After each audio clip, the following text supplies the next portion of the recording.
Hello, hello, everyone. Welcome back to the Upset Podcast. We're excited for another broadcast this Sunday evening. As you know, I always say it, I'm not alone. I'm going to bring up the crew, my fellow upsetters. Hello, everyone. Hello, Hey. family. Happy Sunday. Always a pleasure. Sunday. Yes, happy Sunday. And we do have a special guest with us today, and we will introduce him in just a moment. We are in the month of October, right? And you guys know there are a lot of different things that we are celebrating in the month of October, but one very special one is Pastor Appreciation Month. Ooh. Thank you very much. Yeah. Thank you very much. Yes, we have 4 esteemed pastors as part of our upset crew, and so we wanted to take time to acknowledge you all, to say we appreciate not a sip of the water. We appreciate your contributions to the ministry. We appreciate your contribution to this ministry. Thank you. Thank you for all you do day in and day out. Hats off to all of you. Thank you. Yeah, Maybe we're about to should get a dinner. raise, y'all. We're about to get a raise. Yeah. I feel On it behalf, coming. True on that, behalf true of all that. the pastors, I want to thank everybody for how differently we get treated during Pastor Appreciation Month. That shows. I think GP was asking for a raise. Does this have anything to do with what we're talking about today? Yeah, that's what we're about to guess today, right? To talk about the raises. My bad. There's no correlation between talking about the tithe dollar and raises for pastors. Let's just get it. Yes. You can raise your hand. Oh, I thought it was a strategic planning for Pastor's Appreciation Month. My bad. Sorry to disappoint. All right, guys. As we've already alluded, we have a great topic that we're going to be discussing. We say great because it's one of those topics that, we never seem to settle on. There's always this side, that side, this side, and that side. But we really want to talk about this and get answers from people who know what they're talking about, because they're part of the system. Okay. Mm-hmm. And so we have with us our special guest, Emmanuel. I say I do. I always want to say it right. I say I do. No, you said, He said it perfectly. Yes. Small victories. He is currently the treasurer of the Columbia Union Conference. Mm-hmm. He's had that post for 4 years now, right? Woo! Of course, we were teasing him because, he looks like, he just graduated from college. And, Yeah. Straight from Wall Street. and so we're happy to have him with us to join us in this conversation. And we're also happy to have our lead host for today, none other than Pastor Patrick Graham, who will be guiding us through this discussion. Off to you, Pat. Hey, grateful. And Emmanuel, thanks for hanging with us. The whole podcast crew will be kind. We'll be kind. I'm sure that our listeners will be also. Leviticus 27 takes us to a place where it talks about a tithe is of everything of the land, is something that we ought to be able to give God back, grain or whatever it may be. And one of the things that we've taken out of Leviticus 27:30, the principle that everything belongs to God. That's one of the things I wanted to say, that everything belongs to God. And sometimes we get into this thing about what paying, using the words return. We have that vernacular. We pay God. Can we really pay God back? Or we return back what eventually belonged to him. But God has commanded to us in the Old Testament that we ought to return to him. And Malachi tells us that when we do that, there's a blessing in return. Now, I'm just setting it up like that, Emmanuel, for you, because we're going to come at you. I know. So what I'd really like to do, and I kind of said it, but I want to put it on the table, first of all, for all of us. What is tithing? What is tithing? Emmanuel, before we come to you, I need to ask Tally, because Tally looked like he was ready to answer. His lips started quivering. And then we'll come back to Emmanuel really quick. Nick, come on, hit me with it. Tithing, what's up? I mean, just as a matter of biblical perspective, tithing comes from a word that means tenth, and it speaks of the laying aside a portion of one's money in regard to recognizing the stewardship that one has to God. And so it is an ancient practice. We find Abraham doing it even before Israel was established. So we know that it is a long-standing practice that the Adventist Church in particular, but other churches around the world now have established tithing as a way of sustaining and maintaining church ministerial function. I like that. I like that. Anybody else want to jump in before we get Emmanuel heated up and started? Tithing. I'm glad for that, Nick. Anyone else? Tithing. Marlena, he just talked about that it's not only the Adventist church. What do you say? I think that many churches have studied. We can see that on many of the religious programming. You hear people pushing, returning their tithe, and how it is necessary for the functioning of the church. Function of the church. Emmanuel, here we go. I think we're ready. We're ready for you right now. Thank you so much. Thank you, everyone, and thank you for the invitation. We really appreciate Allegheny East and the wonderful work that you guys do. Before I answer that, I would like to say words of appreciation, especially to our pastors. All our pastors within Columbia Union, we really, really love you. And you guys are doing amazing work. Columbia Union is strong because of the work that our pastors are doing. So on behalf of our president, Dr. Dave Wigley, and Rick Remes, we just want to say a big thank you to all of our pastors within Columbia Union. Amen. All of our pastors. The man said he love us. Yes, we love you guys. Show me the money. Yes, we'll show you the money later. We'll show you the money later. And also, before I answer that, I would just also to say a words of appreciation to our constituent church members. And the reason is this. In 2020, the year of COVID, the year that nobody knew what was going to happen, that was the year that as a division, North American division, we set record of tithe. Never happened in history. Almost $1.2 billion. Wow. In the year of significant hardship, our constituent members stepped up. Amen. And so I just want to thank all of them. Every single church member that is listening to us today, I just would like to say a big thank you to you for the wonderful work that you guys are doing. I can see it. Okay. You're welcome. I can see it. Go ahead. Okay. So now I'll shift my attention to the question that you asked. Sure. The most beautiful financial system that God set in place for the gospel commission is tithing. Tithing is the beautiful system that God set in place and to ensure that the mission goes forward. So if you ask me about tithing, what I would say is this, is that God has a commission, God has a mission, and he wants to finance that mission. And he does that through tithing system. And so to me, that would be my definition of tithing. I like that. He brought in mission. It's God's mission. It's God's way of making sure that the mission comes through. So can we agree then that the purpose? I'm sorry. Go ahead. Somebody. Go ahead. Was that Nick? Was that Chuck? No, I'm sorry. Was that? I'd just like to. Yeah. Is it okay to speak? I'd just like to ask Brother Emmanuel. The Bible would talk about the tithing also covering the cost of the Levites, right? Who were preaching. Yes. So our church understands that the mission of the work also includes the, paying for the preacher.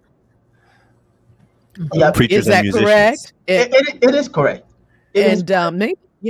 GP, I heard you just now. I don't think you're gonna get away with that. GP said, Levites were preachers and ministers of music. And ministers. That's right. That's right. I was about to go there. That's right. Somebody. All I can see right now in the chat coming up is all the praise and worship leaders who are now like, what? There was some of that. We've been doing this for free. No. Yeah. Go ahead, man. I'd just like to add this thing. Okay. So tithing is just an invitation. You see, God can do anything that he wants to do. Ooh. He doesn't need our permission for anything. He has all the resources in this world. He can fund his mission without asking a single penny from any individuals.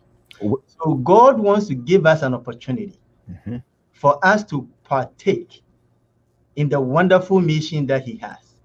And so when people talk about tithing, just see it as a privilege for you to be invited. Amen.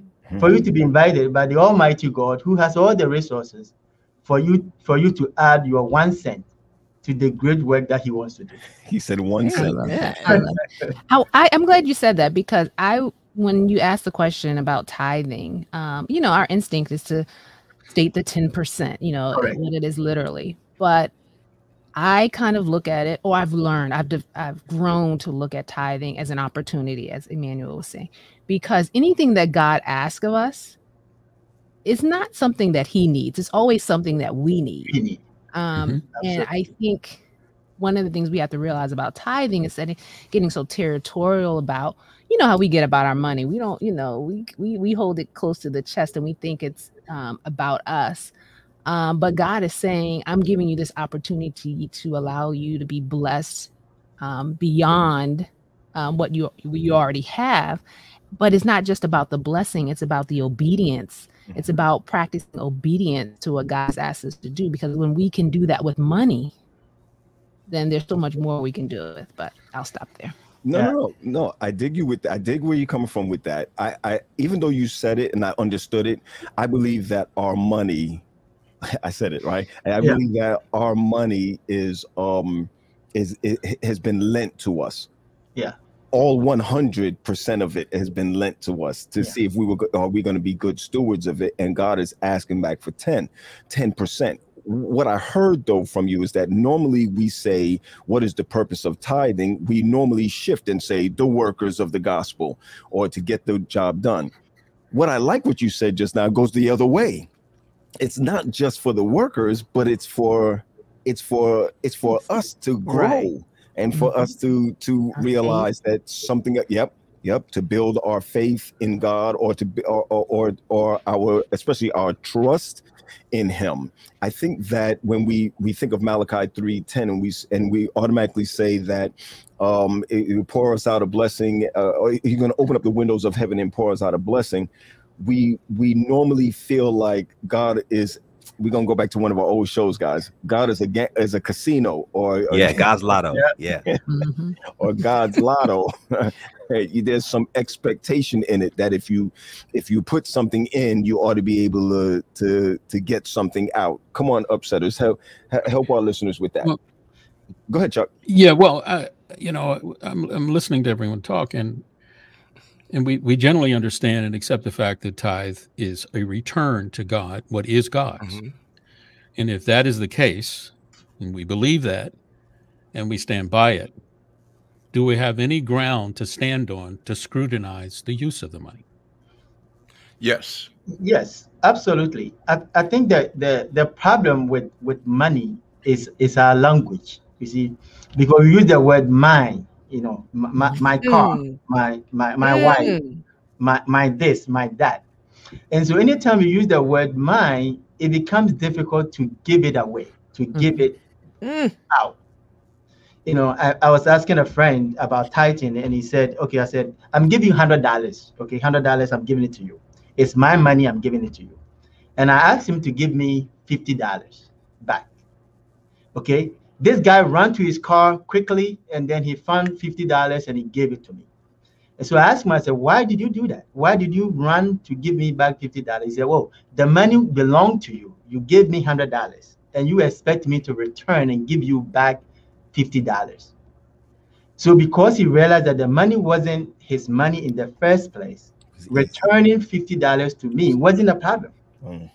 The problem that is the language that we use. Mine, it always becomes difficult. Our mind, sometimes when you use the word mine, become possessive. You want to hold on to it. You want to keep it.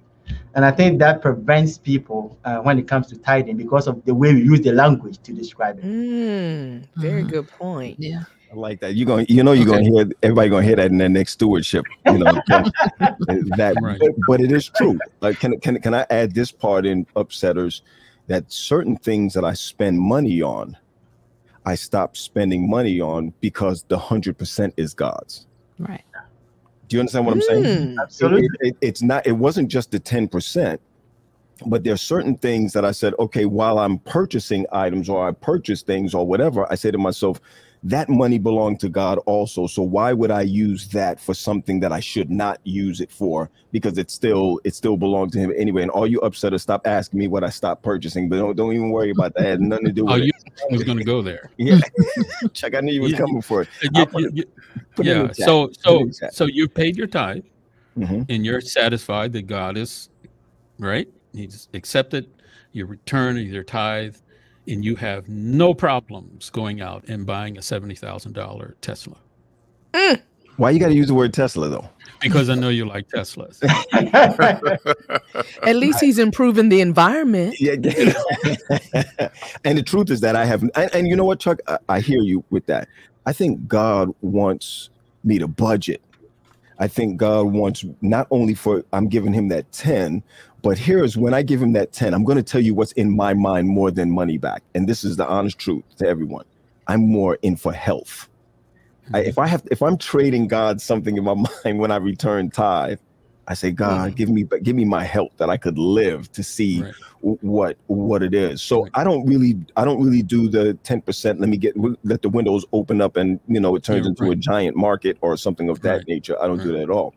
But I do know this, that there are some people who have returned tithe who they consider have not seen the benefits of it. Can we talk about some of the benefits? Go ahead, Chuck. Go ahead. Well, I was just going to repackage what I was alluding to. Go ahead.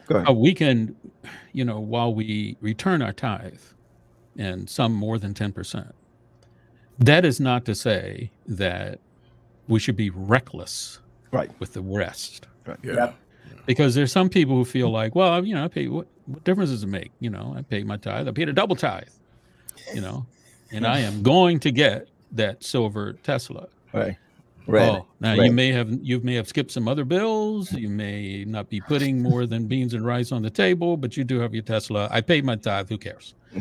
So basically, what I'm saying is, while we are to return our tithe, I think God is also saying we need to be responsible with the rest of His money. Sure.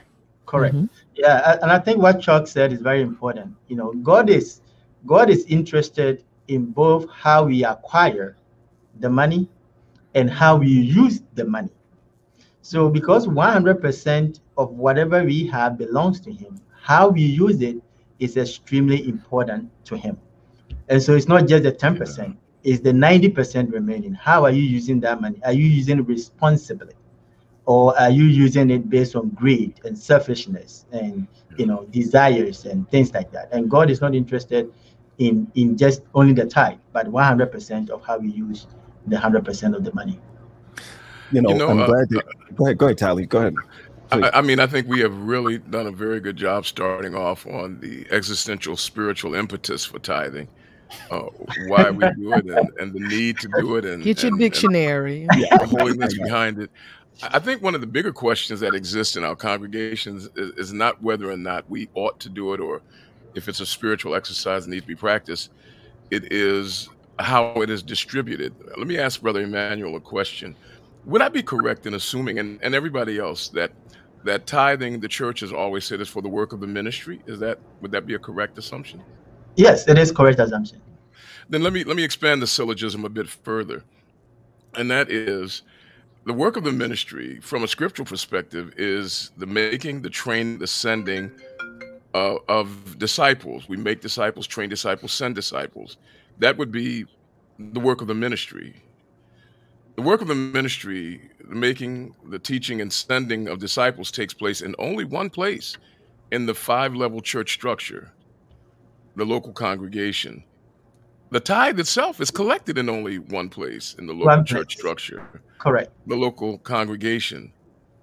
But once collected, the tithe is distributed in 4 other levels of church administration and skips the one place where the work of the ministry takes place and where it is collected. Is there any reasonable rationale for that construct? Yeah, so, in the Adventist church, we believed in Matthew 28, verses 18 to 20. God has given us a great commission, and that commission is beyond a particular church. Okay, it's beyond my local church, it's beyond your local church. God wants us to look at the global perspective. And so with the Adventism, what we believe in is that we have a worldview when it comes to tithing, that what can we do to spread the gospel beyond your local church? And so that means that we need to spread the gospel in Afghanistan. We need to spread the gospel in Iraq. We need to spread the gospel in Ghana, in all these other parts of the world. And so because of that, most of the time, we turn to look at our local church and say, hey, why are we sending all the 100% of the tithe from our local church? Money was collected here. Why are we sending it all over to the conference? I think we are going to talk about all of that. Because Adventists, we believe in Matthew 28, the gospel commission is everywhere in the world. I mean, and that's a really good geopolitical response to it. But it does not address the rationale for not having an equitable distribution to the one place that ministry actually takes place, and that is at the local church. I've often wondered why we haven't found a way to equitably include the local church in the distribution of the tithe. That's just one man's thinking. Pat told me to ask that question. Yeah, sure. I attended a church board meeting about 2 months ago, and they did it on Zoom. And there was one person who was very angry about tithing and all of that. And he said, Emmanuel, we sent 100% to you guys and blah, blah, blah, blah, blah. We have nothing in our local church to run the churches and all of that. And I said, when I look at that particular church, the church has a full-time pastor and associate pastor. So there are 2 pastors. But the entire tithe that is raised from that particular church will not be able to pay those 2 pastors. Yeah, to fund 2 pastors. So I told him, I said that, now you have 2 pastors. It means that somebody else's church is paying for you to have 2 pastors. And so sometimes we don't see it that way. So I like what you're saying. I think that is what has been the question that is out there that people are asking. And I'm only getting warmed up. I mean, let me. Yes, I know you're going to warm up. I know. Let me dovetail a little bit on what Tally was saying. I remember reading an article some years ago, somewhere in my archive, where various countries would, when they pay workers or employees in a particular country, they put on their pay slips percentages of how much of their tax dollars are going to military, Social Security, whatever. So out of whatever amount of money that has been deducted from your check, that a certain percentage is going to a particular function or level of government or some social need. So I asked the question, is there a way or a tool that we can see the percentages of the tithe dollar and how it's being used, how much of it is being used for administration, how much of it is used for actually doing ministry on the ground? Is there a way for us to know that? Yeah, most of their conferences, they have a report. They call it use of tithe report, that they show a distribution, how much has been used for tithe. And some of them include evangelism, education, workers' salaries, and things like that, benefits and all of that. Yes, so there's a report. Every conference has that report. And anyone listening to us, even if they're not in the Alleghenies Conference, should be able, in theory, to go to their website or their conference website and get the breakdown.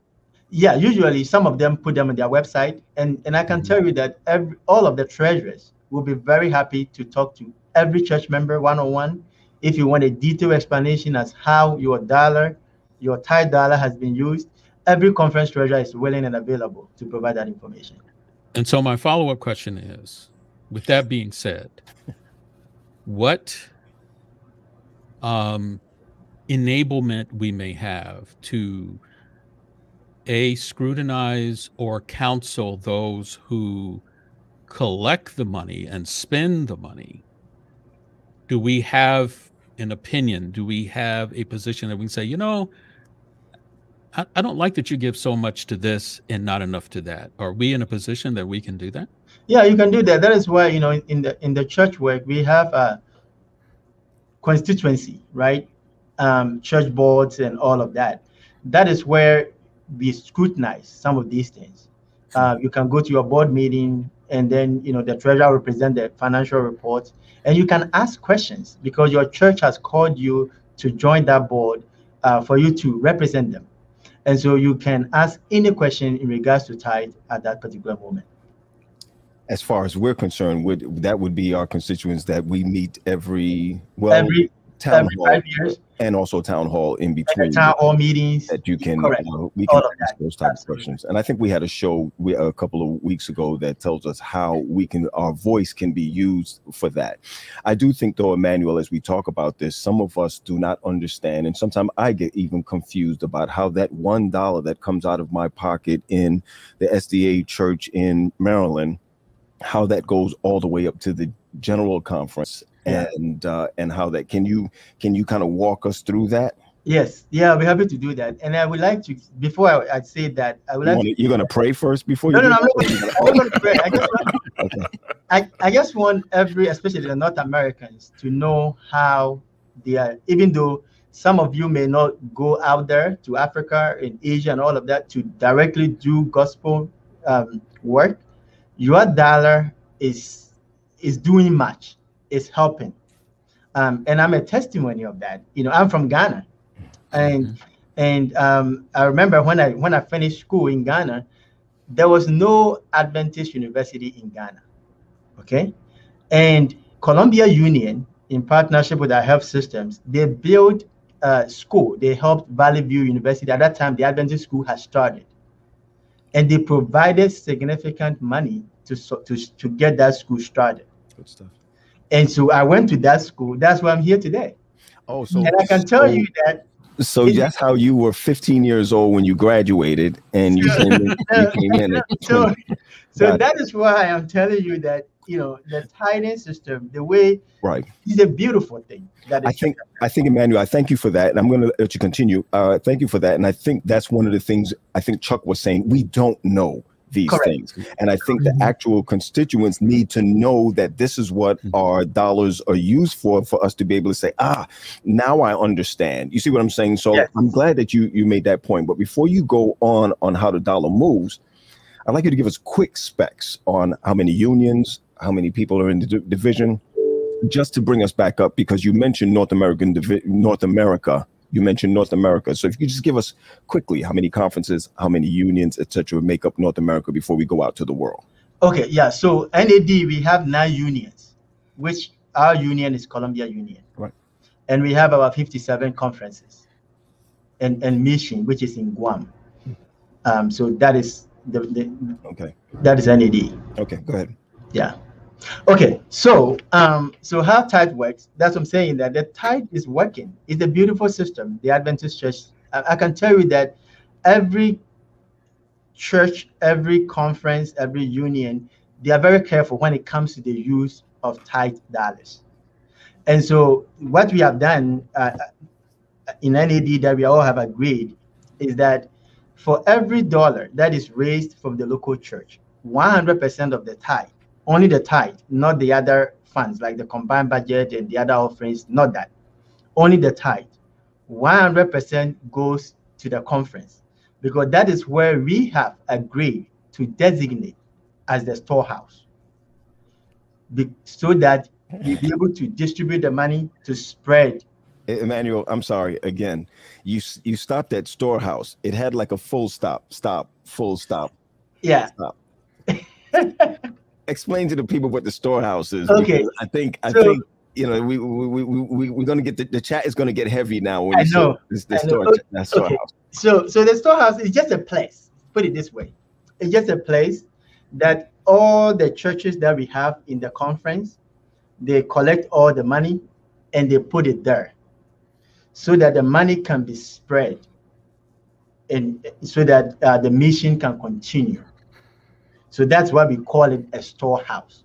It's just a holding place, temporary holding place, for distribution of the funds. Okay, I think it's clear, right? Okay, but go ahead, Marlena, please. Can you explain the difference of the storehouse with the Adventist church versus an independent church? I think that's where confusion comes. Correct. So with the independent church, they believe that the storehouse is their local church. Okay, their local church. And so, for example, you may have independent churches. Everything is used at that particular local church. They pay the pastor, they pay the utilities. Everything is raised and used at that particular place. But for the Adventism, we have a worldview that the mission that God has given us goes beyond our local church into the world.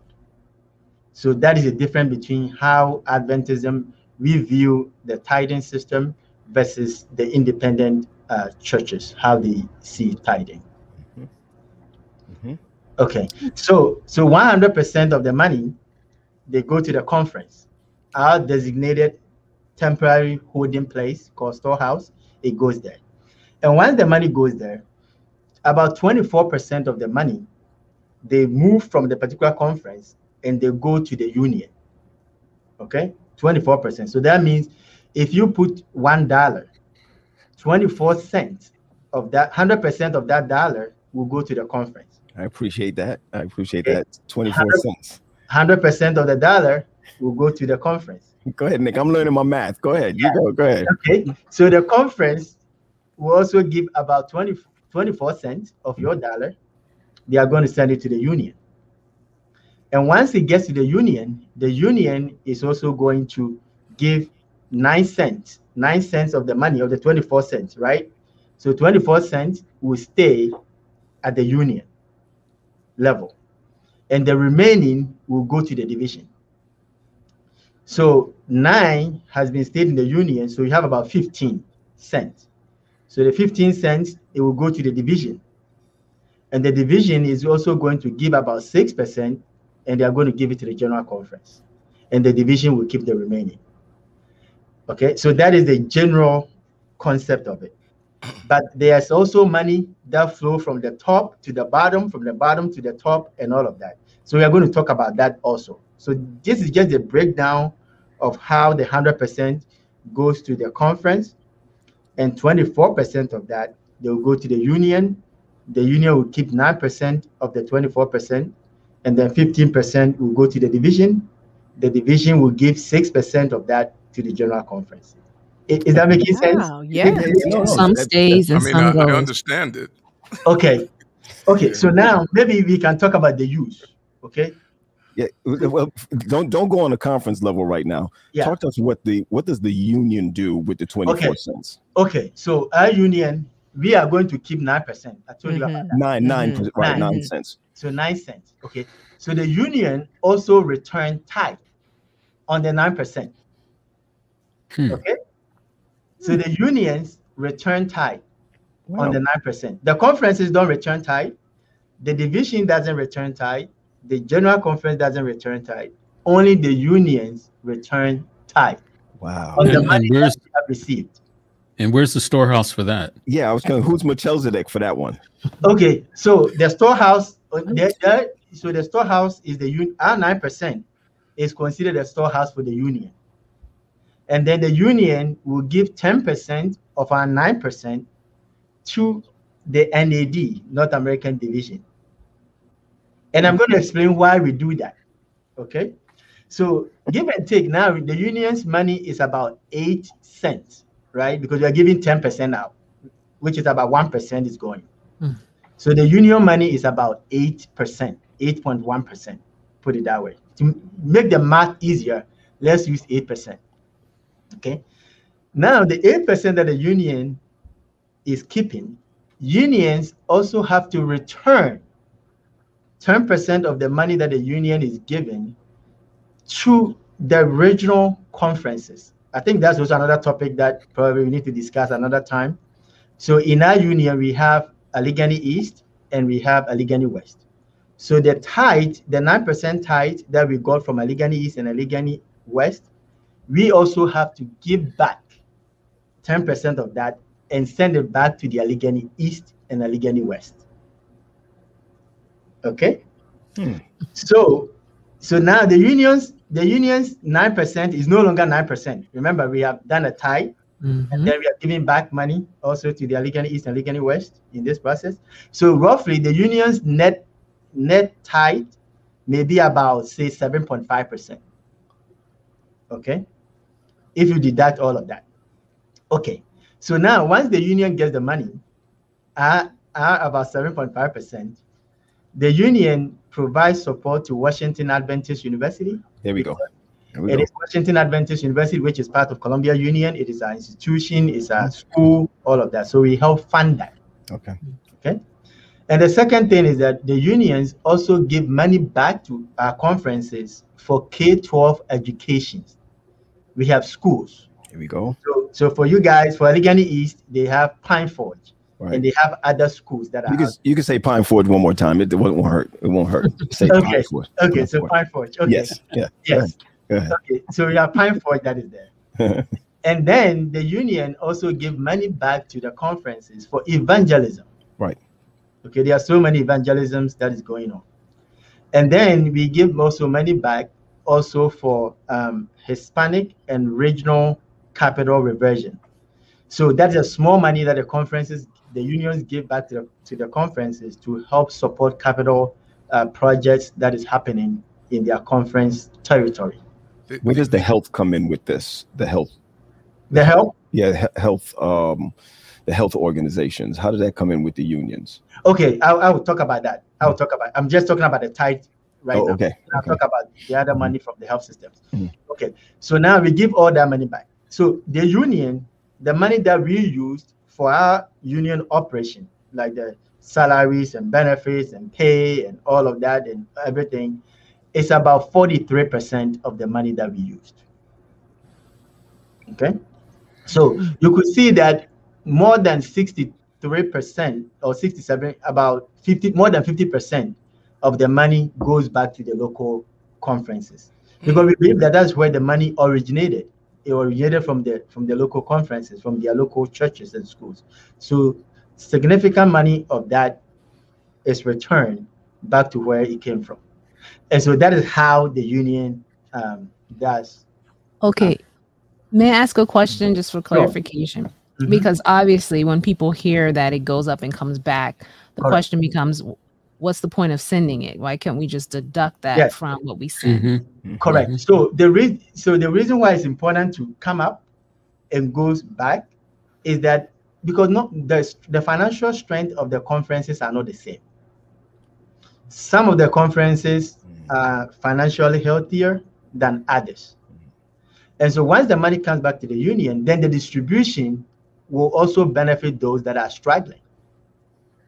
And not to call it out like this, but I'm grateful to hear you say that. So where we may have strength in Allegheny East within our union, they may need help in Ohio, or they may need help in Ohio, they may need help in Chesapeake, they may need help in Potomac or New Jersey. Let me just say this about tithe real quick. And that's one of the reasons why I look at tithe as God saying 10%. That means it's equal across, whether you're a millionaire or whether you are, like me. It's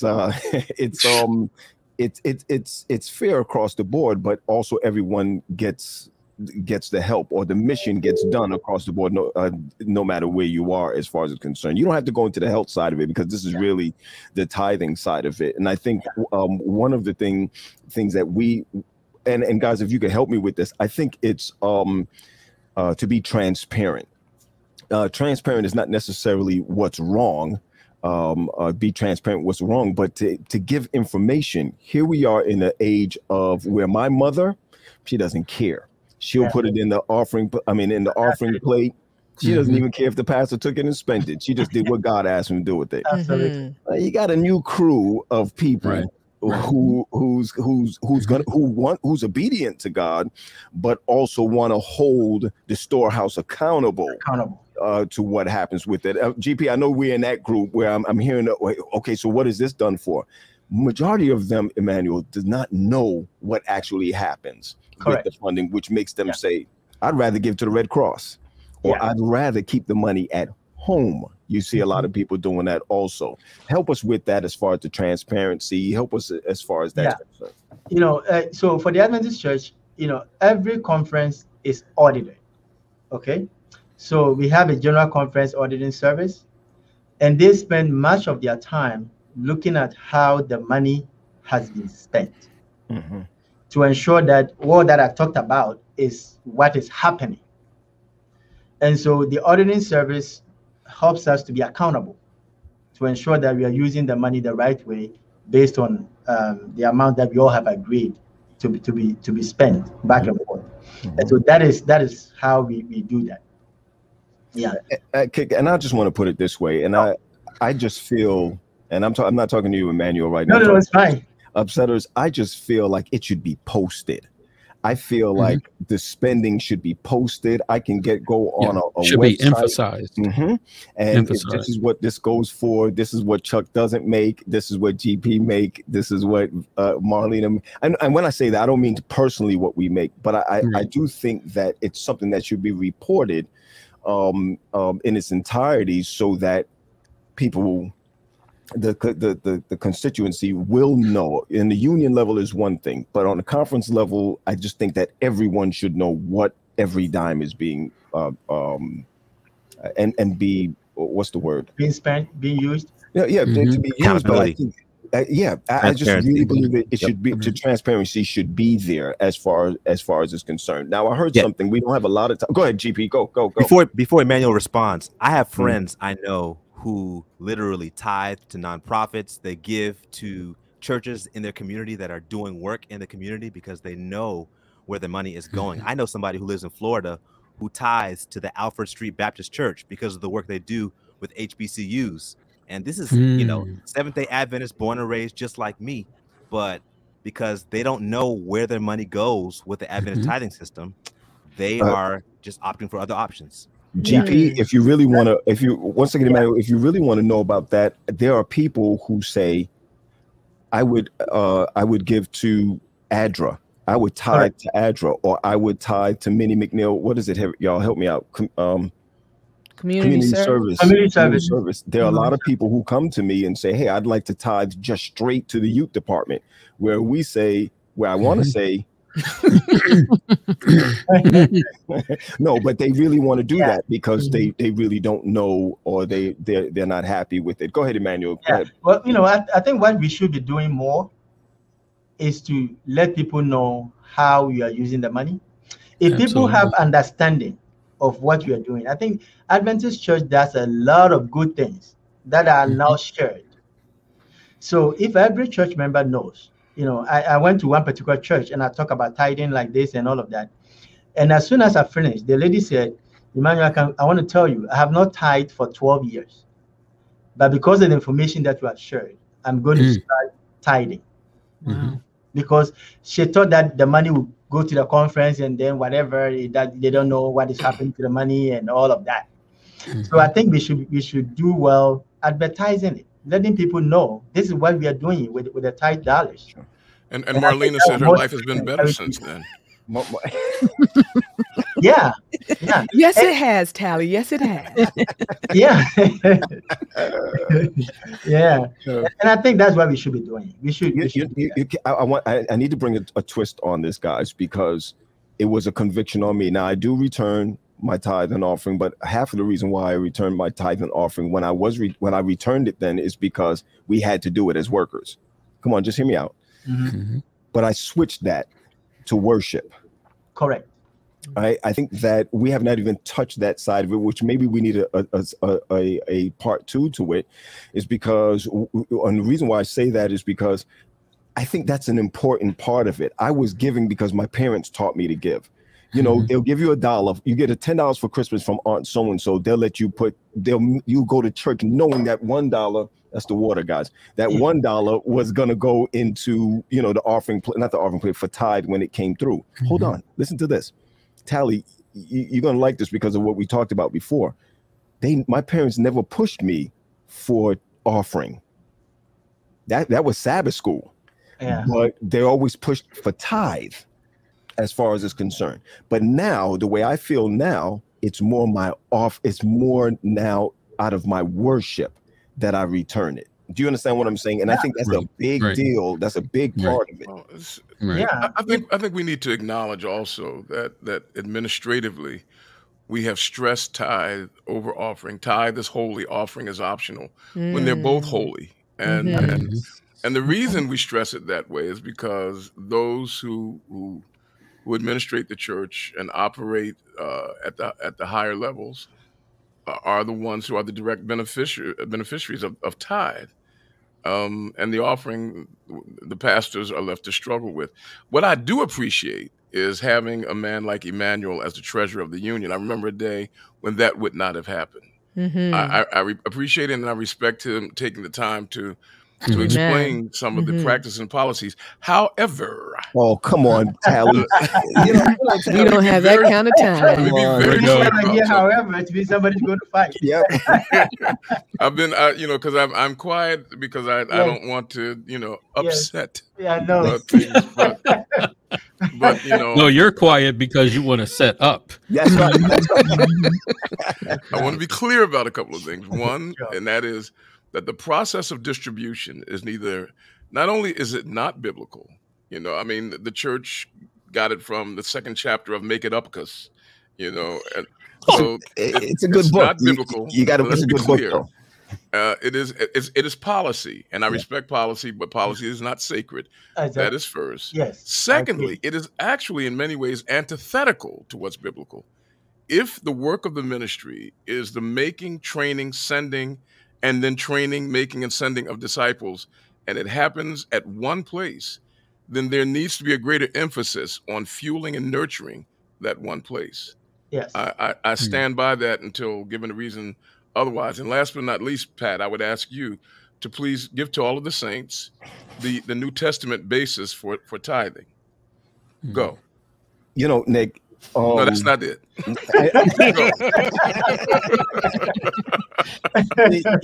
Nick, I have a problem with you setting me up that way because I was going to ask Emmanuel that. And I'm going to tell you why, because there are a lot of people who say it's not a New Testament thing.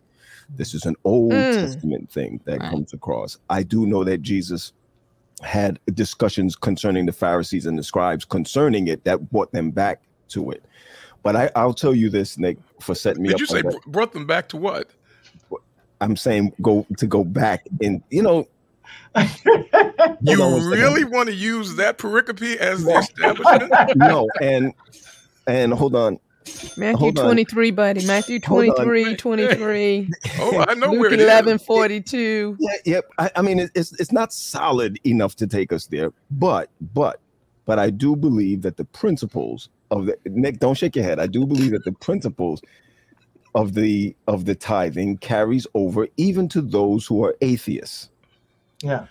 The principle of it, even to those who are atheists, those people who you hang out with on Wall Street, those people who they always, it's a part of their principle that they give back. Now, it's not the same as the spiritual side of it. It's definitely not the same as the spiritual side of it. Is there any way that we can get Nick off of this in the last moments that we?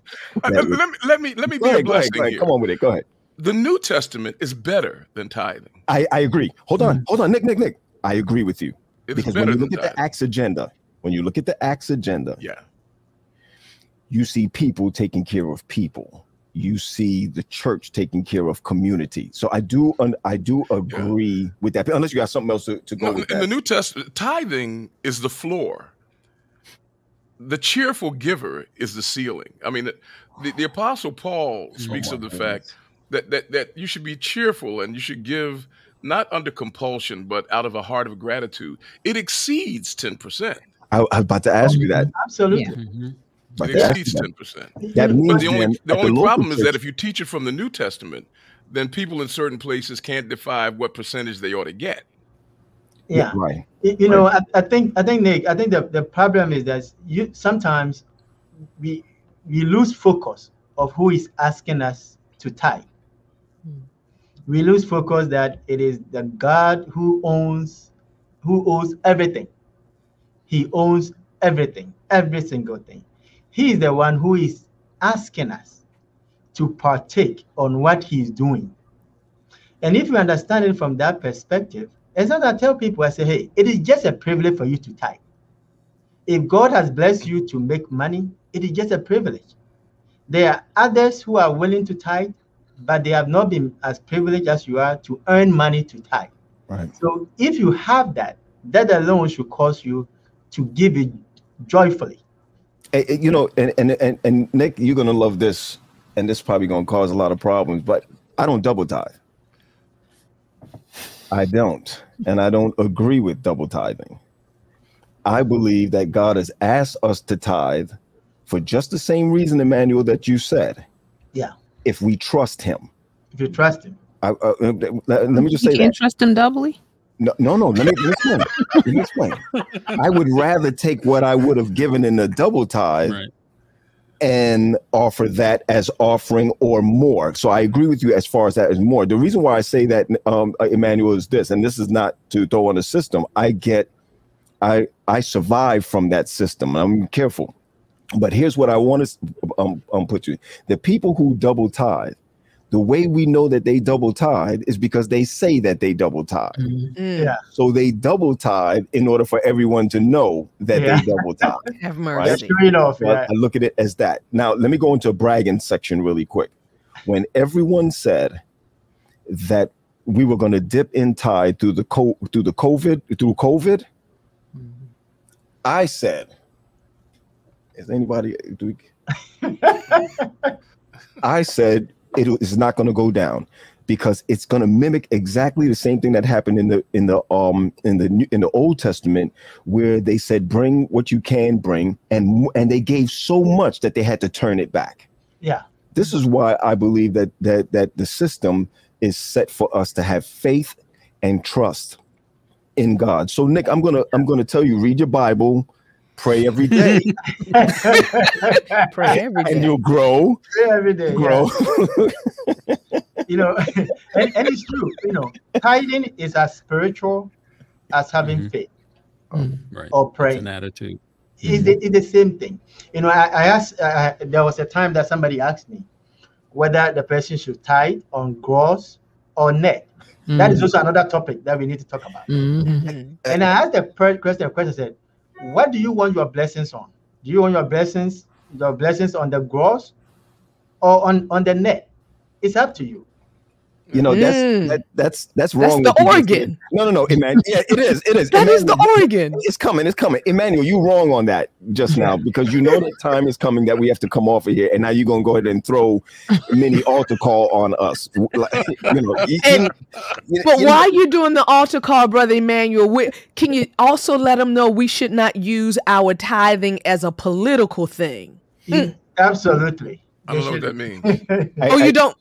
No, what do you mean by that? So when churches hold their tithe from the conference because they're trying to make a statement. Absolutely. You know, and if you don't, until you follow them or agree with their statement, they hold their tithing from the conference until you move in their direction. Absolutely. That's the bargaining power. You see, and I tell people, I tell the conference at the churches that I said sometimes we lose the focus on the fact that tithing or the tithe is holy. It's just sacred. And so if I know that it's holy and it's sacred, I'm not going to use that as a bargaining power to argue with the conference. You know, if they don't do this, I won't do that. I won't send my tithe. I won't do this. I won't do that. That is all not necessary for us to do. But Emmanuel, you can't use a bargaining tool of something that already belonged to the person. It doesn't even make sense to you. It doesn't belong to them. That's why we said in the first place, I said the language that we use, there's a problem with it. Yeah. Because it is mine. Yeah. The fact that the tithe was raised from your local church doesn't make you entitled to it. It is not yours. Emmanuel, I have to say this before we leave.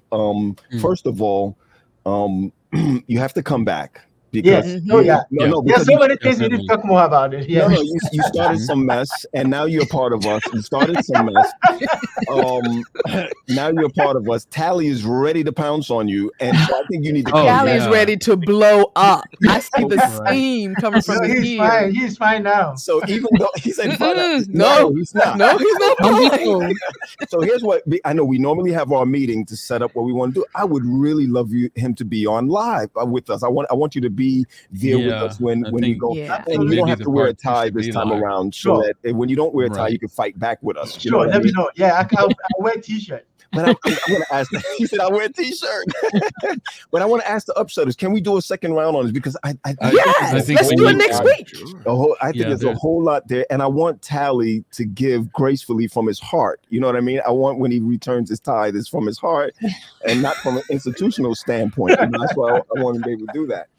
But honestly and truly, Emmanuel, I have learned a couple of things today. Yep, me too. I thought I knew. Too. I thought did somebody. Yeah, me too. and I'd like to get into some of that, some real stuff, gross, net that you were talking about. Pastors, should they get paid? Educators, should they get paid the same as tithe? Through the tithe. There's a lot of stuff that people still want to know. And producer, is it okay that we set it up that he comes back with us so that we can get more out of him? You think they'll really say no right now? I want to. You've been really walked into this one, Tasha. Absolutely. And another thing that I want to say quick that I didn't mention is that even when we look at our schools, Pine Forge Academy and all of that, 30% of the salaries of the teachers and principal and all of that is paid from tithe. Okay, that sometimes we don't talk about that. Right. That's what I'm saying. That so once we put all of that in the table, every single person will appreciate how the church is using their tithe resources. Yeah. Well, go ahead, please. No, I was just going to say, I'm happy he said that again, because from a communication standpoint, that's always been something that I wanted to see us sharing more of what we're doing. Correct. And I wanted to ask Emmanuel if he had some inside reasoning that maybe we're not seeing, why in general we're not as transparent with these types of things. Is there something that maybe we don't see? No. I think is the assumption. You see, sometimes as a church, we assume that our members know. No, Nick. No, Nick. Hold on one second. Nick, no, Nick. No.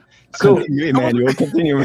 Well, no, I think what he's saying is true. There's a lot of assuming. I agree with Emmanuel. We make assumptions, and I think the way we use the tithe, if you put it out there, it is total transparency. That's it. It's total transparency. And every single dollar that we use from tithe, every single church employee will appreciate it. Yeah. I want to say that again. I said every single church member will appreciate every dollar that we spend on tithe, that we spend from tithe. Every single member. But the problem is that we make assumption that people know. Yeah. Because people have been in the church for so many years and all of that. And so we don't talk about it. And I think that's something that we need to start talking about so that people will appreciate it.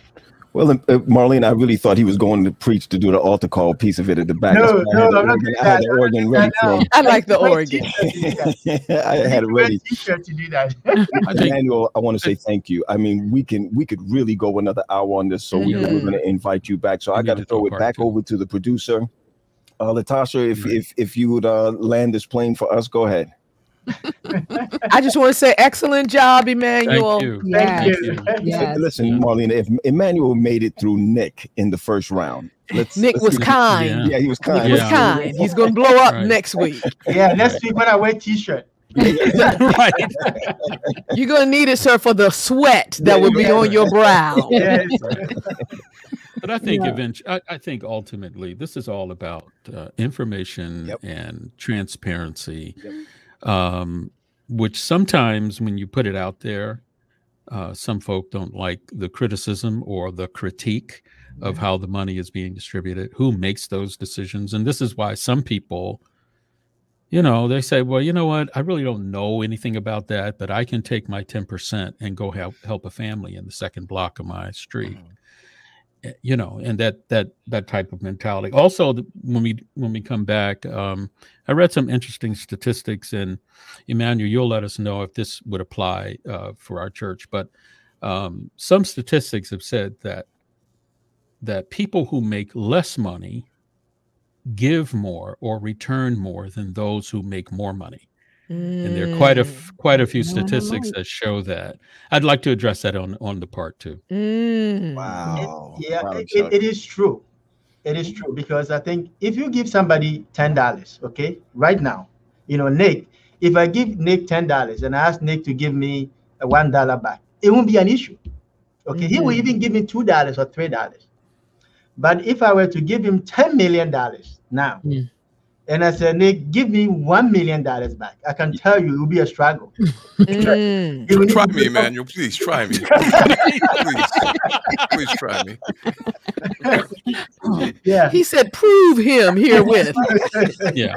So I guess I say in closing, I guess I say that there is a behavioral or attitude part of this that needs to be discussed. Yeah. And I think, the one thing I would like to say before I leave here is that sometimes, we want to be the one in control. God tells us to give. God didn't give us the authority to control the use of it. And so sometimes we want to be the one to determine how it is used. As Chuck said, 10%, I want to use that to help my neighbor. That's not what God instructed you to do. And so sometimes, we need to change our approach and have a better understanding of how the tithing is. And I think if you do that, I can tell you there's a lot of blessings, and a whole lot. I think we need to do this again. There's we gotta do a part 2. So we need to do that again so we can share all those stories. Yes, that's final. This is part 1 of part 2 series on tithing. Because who knows, after part 2 we may have part 3. Yes. The way we're going. Or we all come down to the union office and do the taping. Let's do it there. Absolutely. The union office is open for you guys. Where the money resides, where the money resides. Yes. Upset on the road. Yeah. Exactly.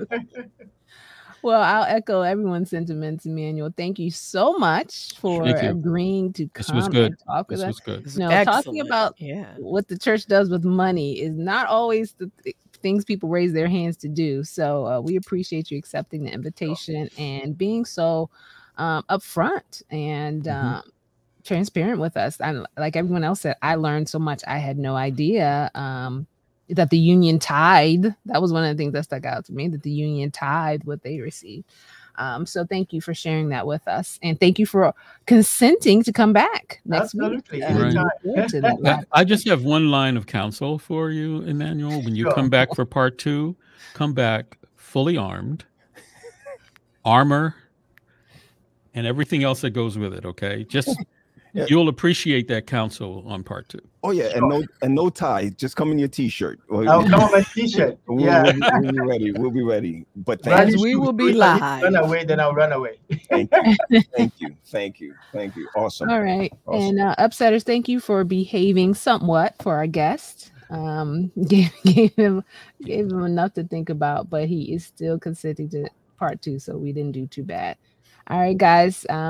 Of course, as we always say, if you want to weigh in, we'll be live next time. But if you want to weigh in before or have some questions that you want to make sure we tackle next time, email us at upset@aecsda.com so we can get your questions asked by our resident expert here. And also, don't forget to follow us on all major podcast platforms and subscribe and do all that good stuff and share. We appreciate you and your support of the Upset podcast. All right, crew, until next time, stay faithful, keep tithing, and we'll see you next time. All right, family. Bye-bye. Bye. Thank you, Emmanuel.